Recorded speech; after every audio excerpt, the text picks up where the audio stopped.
লন্ডনের হিথ্রো সহ ইউরোপের কয়েকটি বিমানবন্দরে সাইবার হামলা হয়েছে। এতে বিমানবন্দরগুলোর শতাধিক ফ্লাইট বাতিল করা হয়েছে।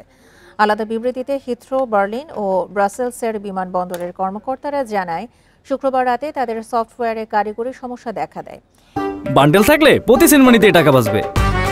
বিকাশ সেনমানি বান্ডেল কিনে জিতুন প্রতি লেনদেনে।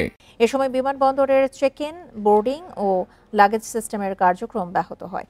ফলে শনিবার একাধিক ফ্লাইট বিলম্ব এবং বাতিলের ঘটনা ঘটে। এতে ভোগান্তিতে পড়েছেন যাত্রীরা। ইউরোপের বেশিরভাগ আন্তর্জাতিক বিমানবন্দরের সেবা প্রদানকারী প্রতিষ্ঠান কলিন্স অ্যারোস্পেস জানায়, তাদের সফটওয়্যারে সাইবার হামলার কারণে ভ্রমণসূচিতে ব্যাপক বিশৃঙ্খলা দেখা দিয়েছে। যত তাড়াতাড়ি সম্ভব সমস্যা সমাধানের চেষ্টা করছে তারা।